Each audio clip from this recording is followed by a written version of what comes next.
Harold is 72 years old, a retired postal worker from Ohio.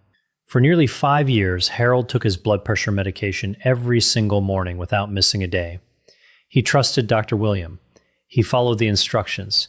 He never questioned the prescription, and for a while, everything seemed fine. But about 8 months ago, Harold's daughter started noticing something. Her father, a man who used to walk 3 miles every morning before breakfast, was now sitting in his recliner by 10 a.m., exhausted. He stopped going to the hardware store on weekends. He told his grandchildren he was too tired to play in the yard.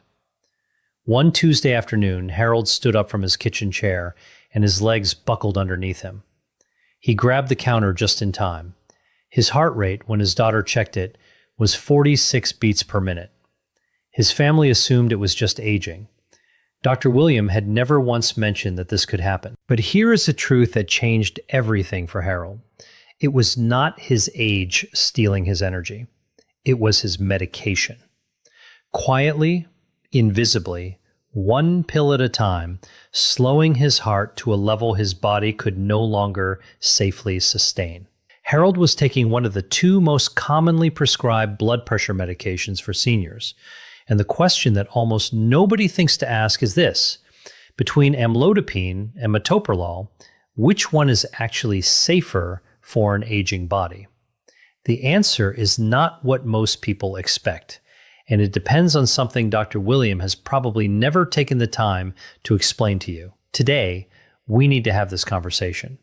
Before I compare these 2 drugs side by side, I need you to understand something fundamental, because without this, nothing else I say today will land the way it should. The way your body handles blood pressure medication at 72 is fundamentally different from how it handled the same medication at 52. Not slightly different, profoundly different. And most doctors simply do not have the time in a 15-minute appointment to walk you through why. Here is what changes. After the age of 60, your artery walls begin to stiffen. They lose the elastic flexibility they had in your younger years. This means your systolic pressure, the top number, becomes increasingly difficult to control. It is the number most strongly linked to stroke, heart attack, and cognitive decline. And it is the number that makes choosing the right medication so critically important. But the changes go deeper than your arteries. Your liver, the organ responsible for processing and breaking down nearly every medication you take, slows down.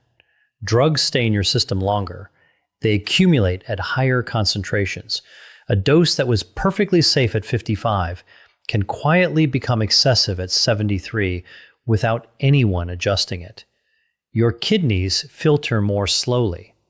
Your nervous system responds less quickly to sudden drops in blood pressure, which is why standing up too fast can send an older adult to the floor while a younger person barely notices.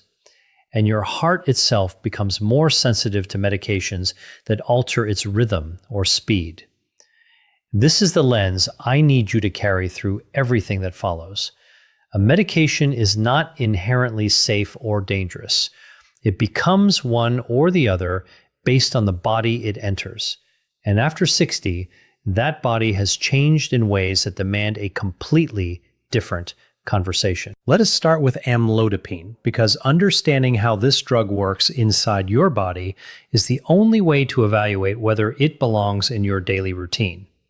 Amlodipine is a calcium channel blocker. Now that term sounds complicated, but the mechanism is remarkably straightforward. Every time your heart beats, calcium flows into the muscle cells of your artery walls, causing them to contract and tighten. That tightening is what creates pressure. Amlodipine blocks a portion of that calcium from entering those cells. The result is that your artery walls relax, they widen, blood flows through with less resistance, and your blood pressure drops. For seniors specifically, this mechanism carries a particular advantage. Remember what I said about arterial stiffness after the age of 60. Your vessels are already harder and less flexible than they used to be. Amlodipine directly addresses that problem at its source. It targets the very stiffness that makes systolic pressure so stubborn and so dangerous in older adults. Clinical research has consistently shown that amlodipine is one of the most effective medications for lowering systolic pressure and reducing stroke risk in patients with coronary artery disease. Now, here is the dosing detail that matters enormously. In younger adults, doctors often begin at 5 milligrams once daily. But for seniors, the recommended starting dose is lower, just 2.5 milligrams. This is not being overly cautious. This is respecting the fact that your liver processes this drug more slowly, and your blood vessels are more responsive to sudden pressure changes. The dose can be increased gradually, typically every 1 to 2 weeks, up to a maximum of 10 milligrams, but only if your body tolerates each step comfortably. If you are finding this helpful so far, take a moment to hit that subscribe button and type the word SAFER in the comments. It helps me know you are here and following along. Now, let us turn to the other side of this comparison, metoprolol. Because this drug works through an entirely different pathway, and understanding that difference is what separates an informed patient from one who simply swallows whatever is handed to them. Metoprolol is a beta blocker. Unlike amlodipine, which relaxes your artery walls, metoprolol goes directly to the heart itself. Your heart has receptors called beta-1 receptors that respond to adrenaline. Every time stress, exertion, or even just standing up sends adrenaline surging through your system, those receptors tell your heart to beat faster and harder. Metoprolol blocks those receptors. The heart slows down. Each beat becomes less forceful, and because the heart is pumping with less intensity, the pressure inside your blood vessels drops. For seniors who have already suffered a heart attack, who are living with heart failure, or who are managing an irregular heartbeat, this protective effect on the heart muscle can be genuinely life-saving. Metoprolol reduces the oxygen demand on a heart that is already under strain. In these specific situations, it is not just a blood pressure medication, it is cardiac armor. But the dosing for seniors requires serious caution. Doctors typically start at 25 to 50 milligrams of the succinate form, significantly lower than what a younger adult might receive. The dose is increased slowly, only as tolerated, and only with regular monitoring of heart rate. And here is the one rule that I need every single person watching this to understand. You must never stop metoprolol suddenly. Abrupt withdrawal can cause a dangerous rebound effect, a sudden surge in heart rate and blood pressure that can trigger chest pain, a cardiac event, or worse. Any change must be gradual and supervised by Dr. William. Now that you understand how each drug works, let us put them side by side because this is where the conversation gets personal. And I want to tell you about Eleanor to show you exactly why. Eleanor is 69 years old, a retired school teacher from Michigan. She had been taking metoprolol for 3 years. Over time, she developed crushing fatigue that made her feel decades older than she really was. Dr. Williams switched her to amlodipine. Within 2 weeks, the fatigue lifted. She felt like herself again. But within 6 weeks, her ankles had swollen so badly that she could not fit into any of her shoes. She told me it felt like trading one prison for another. Eleanor's story illustrates the central truth of this comparison. Neither drug is universally safer. Each one carries a distinct set of side effects that affect people differently depending on the body receiving them. Amlodipine's most common issue is peripheral edema, swelling in the ankles and feet. This happens because the drug relaxes arteries but not veins equally. Fluid pools in the lower body under the force of gravity. It is not a sign of heart failure or kidney damage, but it is uncomfortable. It affects mobility, and for seniors with balance concerns, it can become a genuine safety problem.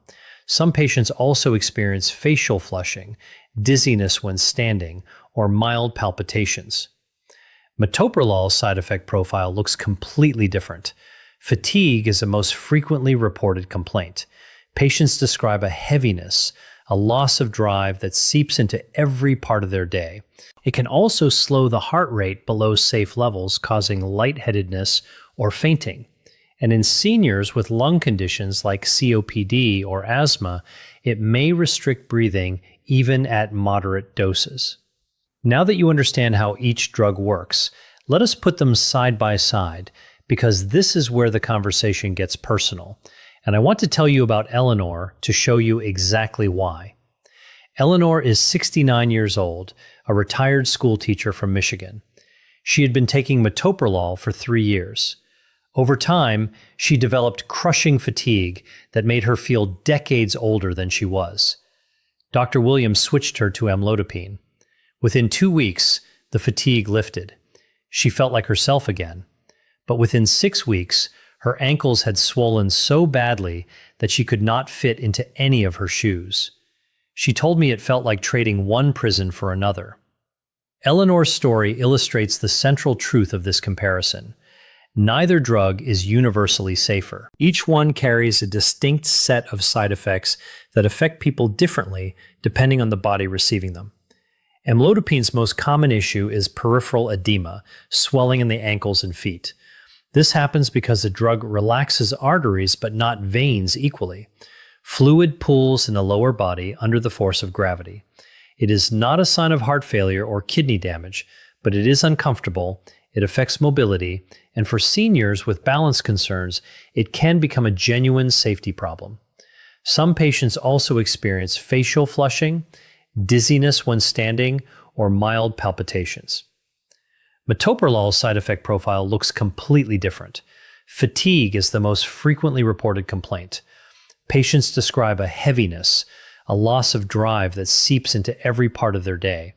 It can also slow the heart rate below safe levels, causing lightheadedness or fainting. And in seniors with lung conditions like COPD or asthma, it may restrict breathing even at moderate doses.